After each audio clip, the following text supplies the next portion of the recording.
In this podcast episode, we want to introduce you to our BCEN friend, Major Tiffany Welsh. Come along as Michael Dexter and Hollye Briggs talk with Major Welsh about her career in nursing, from joining the U.S. Air Force Nursing Corps, critical care transport, and biocontainment. Thanks for joining us as we take this conversation up in the air and into the heart of military nursing. This episode is called Impacting Lives Around the World Through Military Transport.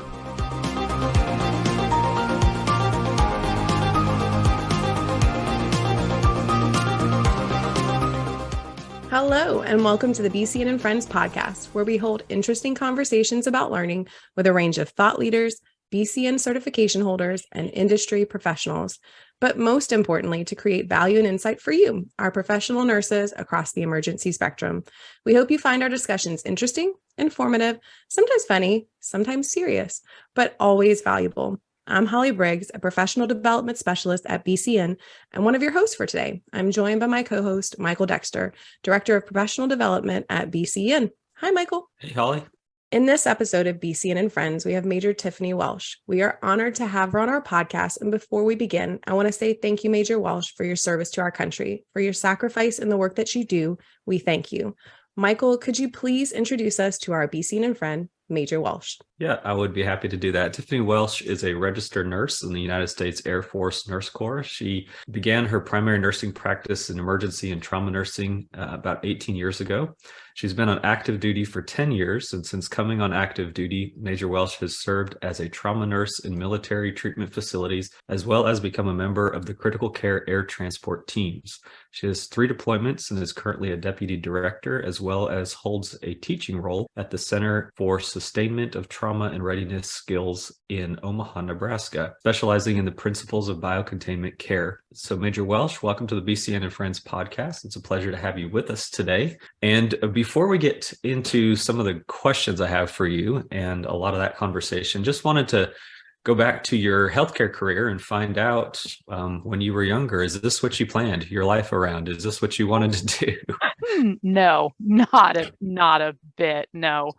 I wasn't even going to become a nurse. I was actually, when I was in college, I was looking at becoming a forensic geneticist before like CSI and all that were cool. My dream job was actually helping to identify the remains of veterans lost in World War II in the Pacific and to repatriate their remains. That was actually my dream job. But then I got married at 18 and I could not afford the college I was at. And so I became a nurse. A very weird circuit to where I am. Oh, today. that's actually I think the whole realm of like forensic genetics, genetic genealogy, like there's so much cool stuff in that whole realm. But what prompted you to join the military and become active duty? I actually took care of my recruiter's child, and I was a nurse over at St. Louis Children's Hospital. And apparently I took care of them so well, the son really liked me and told his dad about me. And so then his dad called to thank me. And I'd never been called by a parent and been thanked. And so he asked if I'd ever thought of joining the military. And I didn't actually know the Air Force had a nurse corps at that time. I knew the Army had nurses. I did not know the Air Force had nurses. And so I said, sure. And he had it very well organized, very well laid out, costs, the pros and cons, benefits, what I could expect to earn, cost of living, the whole military lifestyle and everything like that. And it was really good opportunity. I'm like, why the heck not? And here I am going on 11 years. That's great. Well, thank you for sharing that with us. And I'm interested to know a lot more about that, but I wanted to turn it over to Hollye to ask a few questions before I dive into some of those. Quite a journey you have that got you to where you are. You teach a course on the principles of biocontainment, which that sounds like a lot to unpack just right there. For our audience, what are some key principles that nurses everywhere should consider with biopreparedness? So with biopreparedness, it goes back to a lot of the basics and enhancing your understanding of the basics, the fundamentals of infection control principles that a lot of us in ER and trauma do not get. We don't usually get the hands-on training that goes into like how to don and doff PPE to that level properly. In ER and trauma, we're just told, put this on. We're not actually told that there is a actual step-by-step process on how to do it and how to protect yourself from not contaminating yourself. Whenever we get a trauma patient, we don our PPE, and after it's done, we just rip it off, toss it off without really thinking much about how we're removing the garments and how much we're maybe lofting particles that we could actually inhale. You really have to slow down what you're doing, which is not intuitive to a trauma nurse at all when we're told we have to move the meat in the ERs. It's very cerebral. You have to know where your body is in space and time pretty much constantly. What are you brushing up against? What is the risk of you brushing up against that?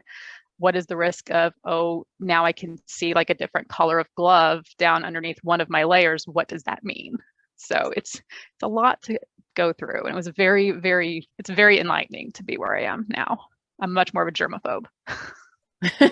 And I will say that, during the last few years, I think the idea of donning and doffing, being more aware of what we're doing as far as within the realm of infectious disease, I think it was really highlighted in the last few years. And I definitely agree with you that is not something intuitively as an ER nurse that I even really considered. Mm-hmm. It was just the patient needs and we go. And unfortunately, I know several colleagues who got sick, during the pandemic because we just went in, and I'm glad to say that, most of them recovered really well and, did well. But when you take it outside of COVID and you bring in other elements that obviously have much more impact to health, if you are exposed, then it really does. It brings in that new level. So I definitely understand why you're a germaphobe. I completely get it. The more you know, right? Right. And I mean, we're talking COVID that has, pretty low mortality rate, even though, globally, yes, 1% to 2%. That's actually a lot of people. But when you're dealing with more of the pathogens that we focus on in the biocontainment care of like viral hemorrhagic fevers, Ebola, Marburg, Lassa fevers, their mortality rates can start at 40. And it's extremely terrifying to think of taking care of somebody like that. And the bullets that we dodged with COVID, if it was something worse, it would be a very weird world to live in. Absolutely. I totally agree with you. Yeah, we see like all of the work that you've done in that with biocontainment and obviously that's like a whole topic we could talk about this entire podcast. It is. But and there's a lot going on. It's a very dynamic field as well. But one of the other things that's changing a lot, or at least has changed a lot in the last 10 years with companies like SpaceX and different things, is there's so much more focus on aerospace and space travel and these type things. And you teach at a school of aerospace medicine. So as on a and I know there's different really? Fields. Not really. No. Well. I actually have that written down, what we are to the aerospace. So the Center for Sustainment of Trauma and Readiness Skills, it's C-STARS for short. If you just want to say C-STARS, that's a lot easier. It's organizationally within the Air Force Research Lab's 711th Human Performance Wing, U.S. Air Force School of Aerospace Medicine.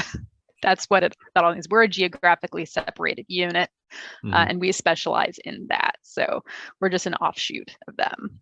So well, going to like your CCAT training and things, just as a basic level, doesn't have to be anything in depth, but as a basic level, aerodynamics, the impact of flight or transport on patients and transport nurses and these things, because there's a lot of EDs around the nation that each and every day they transport patients out to other higher levels of care, and a lot of patients are transported by air.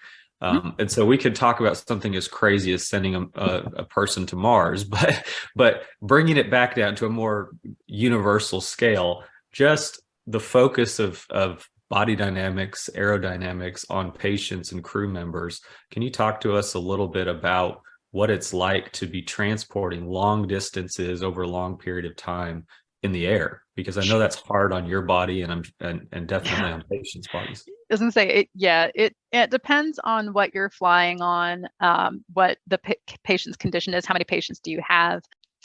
the stressors of flight, the higher up you go, become more pronounced. And the military flies in cargo aircraft. We don't fly in the nice little the commercial airline industry planes. Ours are very stripped down. The air is very dry. It can be very cold.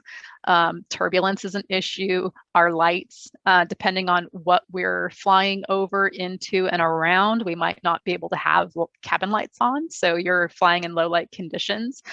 The noise in our airplanes is it's pretty loud. So you're having to wear ear protection. You have to put ear protection in the patients. So actually communicating can be challenging because you can't really necessarily hear one another. Then you have to like pull your earpiece off to hear the patient yell at you while you yell back at the patient. Like I said, the air is so dry, everybody's dehydrated. The flights can be days long. The longest one I have ever done was I flew from the Philippines back to California, and that was a very long flight. We actually had to land in Hawaii to swap out crew members to take off again. So I had like 2 Wednesdays and a Saturday to my life. I don't know what happened to the days in between because international datelines were involved, and I have no clue. And I just know I had 2 sunrises and 3 sunsets. It was very bizarre. I'd be curious to know what your charting looked like there too for the dates. So we all chart thankfully we chart in Zulu time, so that made sense, and Julian dates. But like telling people like I left on a Wednesday and I was back on a Thursday, it was bizarre. It was just out of this world weird. Whereas like with civilian sector, we do more like helicopter transports. Yes, there is fixed wing transports as well, but they're usually not as uncomfortable as military cargo planes because we're CCAT. I lovingly call us the hitchhikers of critical care in the era of medical evacuation system. We don't care what it is. As long as they got space for us, we will make it work. Okay, so taking that conversation then and talking about all of the logistics of just moving somebody halfway around the world. I don't even know if the Philippines I don't think that is halfway around the world. Maybe a third of the way around the world from the Philippines to California. Yeah. Going from, yeah, it is a very long way, but going from that and then again, thinking of like the expansion, what do we do next? Where do we go next? I just can't imagine a flight that would be a critical care patient from some space type platform back down to earth and the dynamics there and those things. Has there been any increased focus that you're aware of on those the physiologic changes of the human body in space? So I know there is a subset of medicine that is focused on space care and the care of astronauts. I know they exist. They're usually with NASA. I do actually have a friend who is a physical therapist who is at NASA. She's in the Air Force. That's her job right now. I could not even begin to understand what she does. It's really different. There's like, you imagine what happens when you go up to, cruise altitude in a commercial airliner. I mean, that's nothing compared to what she's taking care of. And I mean, they're up there for, however long. There's a whole different subspecialty around it. It's like she tried talking to me about it. I'm like, I have no idea what you just said to me, girl, but that sounds fascinating. It is, and just the way that the human body can adapt is so interesting. But then also just the pressure and like you mentioned, the changes that happen not only with the atmospheric pressure, with the differentials and the oxygen concentration at these levels and things. There's so many different things, but let's go back down to earth again. Some of these flights that the military is doing and these long distance air train, it's not even just the military, there's private companies doing these very, very long distance flights. It can definitely be impactful on patients and the crew members and things. So how do you stay safe, and how do you ensure that you're not getting overwhelmed on some of these long distance things that you're doing? So when we fly with our critical care air transport teams, we're a pretty tight unit. There's a lot of cross training that goes on. A lot of what we do, it's pretty much standard order sets. We're just continuing the patient or improving them from what they had before to their next destination. Unless you're doing more of like getting somebody who just had like damage control surgery, and then you're just kind of having them for a smaller amount of time. We make sure each other has, slept well the night before. I just taking care of your basic health concerns, making sure you're hydrated, making sure you bring food on the flight, because the military aircraft, we don't usually have food. Like with us, we'll feed the patients, but the crew members, you have to remember to bring something, and you can't bring junk. You have to actually eat kind of healthy. We love our coffee. So if we get a little tired, we do take an energy shot. Or a lot of the flights, when we originate from like Germany or someplace, we'll actually take off in the afternoon, and we'll just kind of let the patients sleep. So when we are landing over on the East Coast, it's usually in the nighttime. We'll drop the patient off and just kind of reset ourselves to get on more of a, circadian rhythm again, force ourselves to sleep, and just resume a normal day the next day if we can. So yeah, well, so we strategically kind of nap if the patients are all stable, all sleeping, everything's been taken care of. I'll tell my doc, hey doc, this is what's going on with this patient here and here. I'm going to sleep for 15, 20 minutes. And they're usually like, that's okay. And everybody will take turns. Or if you're really lucky and the AE crew that you're flying with has a bunch of ICU nurses on it too, they will gladly come over and kind of like just watch things, make sure an alarm doesn't go off. And if it does, kind of wake you up and let you know, or let the doctor know. That way you can grab a little bit of a cat nap. And we return the favor if they've got a really large complement of patients. We'll kind of help them around on their patients once in a while. Thank you for sharing that with me. I just, I know it's just so difficult sometimes. All these back and forth, crossing through different time zones and things can be so difficult in these long distance flights. And again, then when I go beyond that, these with flights potentially into space realms, I just think it could be so hard on a medical crew. I know it is, I know it is day to day currently. So anyways, thank you for sharing that. I would say, Tiffany, it sounds like the key to all of this is just a lot of teamwork between not only the team that you're with, but then also just the team that you can be traveling with, and, work it out and you cover each other and make sure that the patients get what they need, but then also, taking care of one another. And I think that is hopefully a universal truth amongst healthcare, is that we have each other's back. We have the patients, we're going to help each other out and get what needs to be done. And hopefully end of the day, we all get to go home, Yeah. And I mean, for us, it even includes the front end crew, the pilots, co-pilots, navigators. If we have a cabin altitude restriction, they'll even ask us, what is your patient like? Do we need a cabin altitude restriction? We tell them yes. Okay, no problem. They'll adjust all of that.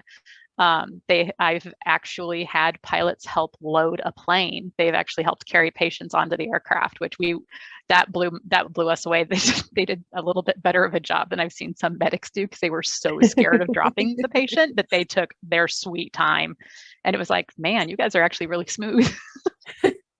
You're like, our patients, thank you for your willingness to serve. Yeah. So what's fun about the front end crews is that pilots, if they know they're flying a medical mission, a lot of them, they like that far more than any other mission. Yeah. They like to come back, see who they're flying home, and just kind of shoot the poop with them and trade war stories at 30,000 feet. Yeah, I'm sure it gives them a lot of satisfaction to know they're bringing somebody, home, or getting them to their next place so that they can get, the help that they need or get their health improved. So I'm sure that I've seen them swap patches. They get all misty with one another. It's really touching, actually, to see them get all misty. I love that, and I'm glad that one, you're able to be a part of it from the role that you play, but then also to see the interaction, amongst colleagues who are serving and doing their duty, but you can just tell like it means something to them. So it's really special. Okay. I am going to ask you, why would it be important to be a lifelong learner? And honestly, when I'm asking you this question, I'm like, she does biocontainment. She knows some stuff about aerospace. I mean, I don't know how much more you can fit in that brain of yours, but I have forgotten far more than I have learned, I am sure. No, it's important, because if I was the same trauma nurse now that I was in 2005. I am sure that some patients I would have taken care of now would have had poor outcomes because of some of the stuff we did in 2005, thinking that it was smart in trauma care to do, not realizing that it actually does not do a darn thing to help your patient. It actually can cause more harm. So just keeping up with the times, like in trauma llama land, what I call it, our practice takes a little bit longer to change because it takes usually bigger events causing a lot more harm to see, how this practice, whatever you're doing, impacts the patient long term. Biocontainment care, as people can remember, I'm sure with great bliss, was changing almost hourly. So the policies and procedures that you were doing last night are different the next day. So you had to learn why did they change. And there was not a lot of time to take all of that in. So if you were not a lifelong learner, not interested in learning, keeping your education current, it was probably very, very challenging. Whereas we're used to being very flexible. So having all those changes occur, yes, was frustrating, but we could kind of cope with it a little bit better. Well, I remember when I was working EMS before I was a nurse, and I got in trouble one day because I didn't put a patient on a long spine board that was involved in a car accident. She was in her third trimester of pregnancy, and she was not going to be comfortable laying flat like that. And she was very minor accident, like very minor damage. She was ambulatory on scene, but they were so upset. Every patient needs to be on a long spine board, C-collar, head blocks. And it's just funny to see how it's changed, over the years. And now we barely use them. I don't even teach spine boards anymore. It's to help get the patient up off the ground and then put them onto a mattress because their skin breaks down so fast. I remember being a new grad working in an ER and giving somebody 3 liters of crystalloids before we would ever give them blood for a massive trauma. It's like, oh, I cannot imagine the harm we did for those poor patients. Yeah. And just without any, not meaning to, it's just inadvertently. Then tourniquets are a huge thing that the military champions. We use tourniquets very, very quickly. And the civilian sector, I can remember tourniquets were a massive no-no. We never put tourniquets on anything. And it was only about between 2011 and 2013 during the surge in Afghanistan is when tourniquets made just an absolutely amazing comeback. And now we teach them very, very quickly. You slap a tourniquet on anything. Yeah. And they will save your life. Maybe a little too quickly in some cases. I've seen some people, it's like they just can't wait to put the tourniquet on whatever comes. I'm like, just clean it off and look first. If it's not actively bleeding or squirting blood, you can hold pressure. That's still a thing too. In combat, we will slap a tourniquet on it, and before we do anything else, we don't look. You slap a tourniquet and go because you need your hands. We don't have the time or luxury to hold pressure. Yeah, I had one that was like an oozing varicose vein, and I come in and somebody put a tourniquet on the leg, and I'm like, I think we could have handled this a little differently. But anyways, you mentioned this patient whose father had called you, and that really changed the course of what you were doing. You went into the military from there. And I don't know if that's the answer to this question, but we do like to ask people, is there a person or a moment that impacted your career or impacted you in a particular way as a nurse? It's not a patient necessarily. It's kind of an amalgamation of patients, is seeing my patients that I transported from Afghanistan. Yeah, seeing them get back with their families, seeing them reunited when their families didn't know how they were doing. The last thing they knew, they were on a plane from Germany, and that was the last thing they heard. And they, maybe got delayed or whatever, and they were finally home. Yeah, I bet that is an awesome feeling. I'm really glad that you're a part of that. That's and then really there was another guy I saw actually. I was not in CCAT at this time. He was a guy I took care of over at Bagram Airfield, and he was going through rehab in San Antonio, and he came in on his Segway that they were using to get his sense of balance back, and he was just zipping through the San Antonio. Well, it was at that time the San Antonio Military Medical Center. It's called BAMC again. But he was so excited because he recognized me. I didn't recognize him. and he was wanting to show me how well he was doing. So that was really fun. Yeah. That's And awesome. I've met other people that I was with at Bagram that, like, this is a really wild off topic one. My insurance agent actually here in Omaha for my homeowner's insurance was a helicopter pilot that was with me in Afghanistan. I took care of his co-pilot who actually had a medical emergency. And the only reason why he remembered me is that I held his hand and walked him to the ICU. Wow. Because he couldn't find his co-pilot. Wow. That's awesome. Yeah, but I actually have a picture of me in his helicopter because he was a Chinook pilot. Man, I like just hearing you talk about these different impactful moments and just how, it still elicits such a strong response, such strong emotion. It just reminds me that a majority of the things that impact us as professionals really have to do with those human moments that we have with our patients. And, sometimes it's not, hey, you did this, you hung this medicine so fast and you came up with this answer to this algorithm so quickly and you calculated a drip rate and you were so smart. It's really sometimes just those little moments that connect one human with another human and get them from where they are to get them close to home. I mean, that's the part that we remember. And honestly, that's the part that our patients usually remember the most is the human connection that you were able to make. And I think that it's awesome that you're able to do that for so many of your colleagues, your coworkers, those who are in the military that you serve. And I think that, we definitely appreciate everything that you do. It sounds like you've heard back from some of them, but I'm sure there's a whole lot more who wish they could just, give you a thanks. So I'll take up their part and I will say thank you very much. I am going to shift our questions a little bit. We're going to go to a few rapid fire questions, and they're just kind of your favorites. So we can get to know you just a little bit better. So if you were not in your current role, so if you were not, nurse, trauma, CCAT, biocontainment, aerospace, I mean, all of the things, all these things, what would you do? If I was still in the military? Well, as I a mean, nurse? you can be. I mean, I'm giving you free reign here. This is like, if you could do anything that you even thought you might want to do in life, what would it be? It'd be a classic car mechanic. Stop it. I'd rebuild classic Volkswagens or muscle cars because I'm a car nerd.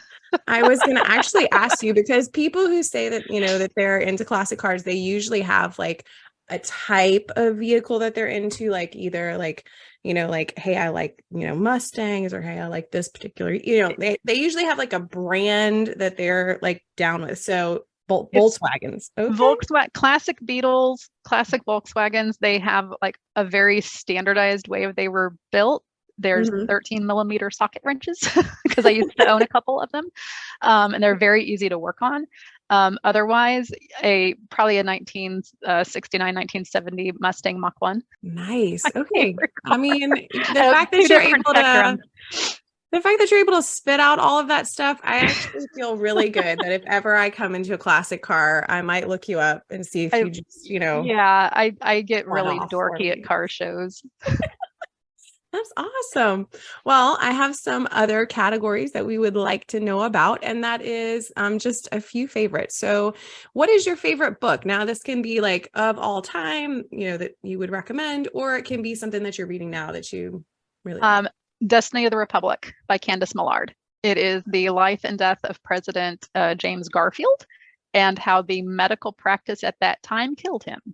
It was not the bullet that really killed him. And it goes really deep into, believe it or not, infection control principles and how, wow, just things that they thought was how you treated it and how it actually killed a president. That's awesome. I'm going to put that on I'm going to put that on a list. My father actually got that book for me, and because he thought like it, and it was just awesome. That or the book Stiff by, I think it's Mary Roach. Those are two of my favorites. That book is The Curious Life of the Human Cadaver. It's very morbid, but basically it's when people donate the science, what does that actually mean? And very interesting. Okay. You have given me 2 things to add to my book list, which I always appreciate that. I'm always looking to add to my list. So, all right. Favorite movie. Again, it can be all time or just one that you've seen recently. The unextended Lord of the Rings trilogy. Do it. Okay. Okay. Not the extended cuts. The extended cuts have way too many longing looks. They're just so long with pregnant pauses. It's like, just shut up. Get to the point, please. Cut this out. So if I have 9 to plus hours, then I'm gonna be if you've got nothing to do but grow roots, then you watch all 3 extended edition Lord of the Rings trilogy, and not The Hobbit. Don't get The Hobbit involved. Good Lord, that's you have a week of nothing to do, then you can get The Hobbit involved. I must say that I actually seen all of them because I found the books really interesting. So, yep, I'm with you though. Okay, favorite song. Again, it can be currently what you're jamming out to, or what you favorite classic. I don't have a favorite song. I have favorite singers and groups. Yeah. I rediscovered Joss Stone. She's an R&B singer, kind of.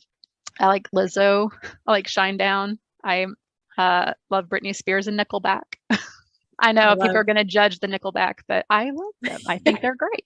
You know what? They were a staple for many years on the Billboard. So don't hate on them too much. I hear they're great in concert. I've seen Shinedown 4 or 5 times in concert, and they just get better. That's awesome. I like a band that can still do that, Yeah, they're actually can be better in person than they are on an album, which that shocked me. That's not something you can say of every artist out there. So there you have it. Okay, what is your comfort food or meal that you really enjoy?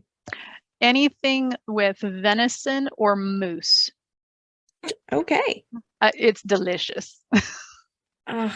Or wild game in general. I would love to be more adventurous, but I also know that my palate is, I'm really good with land creatures that are domesticated.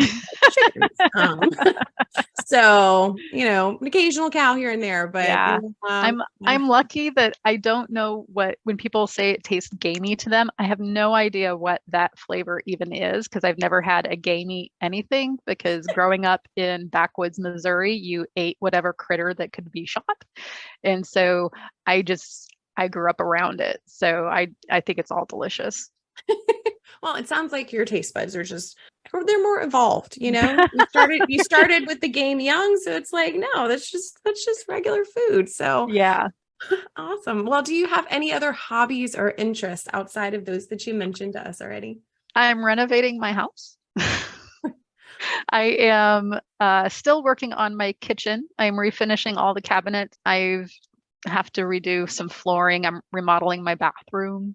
I still have to hang up my new mirrors and stuff like that. I got a fixer-upper right when prices started to just go sky high on houses. And I am so glad I got the little ugly duckling house, because now a year later, it looks totally different. And it's a lot more satisfying than buying one that was already pretty. I am so impressed because I have heard that kitchens and bathrooms are pretty much the hardest thing if you are going to be renovating, those will really test your patience and your sanity. So the fact that you're just doing the whole thing, well, luckily the house that I bought, it's all original to the house. It was built in the 70s, and they never gutted anything, and they took pretty good care of it. So all I'm doing is refinishing the surfaces of the cabinets, taking off old stain and basically sealing it back up to its natural color, and it's gorgeous. So I dodging bullets left and right with this house. I was going to say, don't minimize it here. Lots of us, I'm sure, watch those home reno shows, and I'm always no, why would they do that? Don't they know that it would look better with this matted fin? I always have so many opinions, but to actually do it, I think it's intimidating. It's intimidating. It's taken me a year. It's taken me a year for a reason, because I haven't rushed anything. And I also know my limits. If I contracted out like the siding and gutters and all this decks for the house, like I paid somebody else to do all that, but they let me pick out colors and whatnot, and I actually made it look really pretty. I salute you for so many reasons. Well, it's been really great talking with you. And I think it's just so interesting. We've had some really, really good guests on this podcast this season that we just started. We've just started recording some new ones. And you and the others, I could just talk to you all day. I think you have so many interesting things. You've done so much. And I mean, we could go down so many different trails, whether it's talking about game animals or whether it's talking about classic cars or transport of patients or biocontainment. Just very interesting. And I think it's really cool to highlight some of the awesome nurses out there that are doing some really incredible things. And you certainly are one of those. So thank you for being on this podcast. Thank you for sharing with us. And I'm very appreciative of you taking the time to talk to us and share your expertise and your knowledge with our listeners. Well, sure. I want to take this time to thank Major Tiffany Welsh for joining us for this episode of BCEN and Friends. Thank you, Major Welsh, for sharing your time, your knowledge, experience, and your passion with us. And to all of our listeners, we hope you will stay tuned as we continue on with BCEN and Friends and bring you new and meaningful content and perspectives. If you have a suggestion for an episode, please email us at bcn@bcn.org. I am Hollye Briggs, here with Michael Dexter, and on behalf of the entire BCEN team, we thank and celebrate you for all that you're doing as professional nurses across the emergency spectrum. Until next time, and we are out.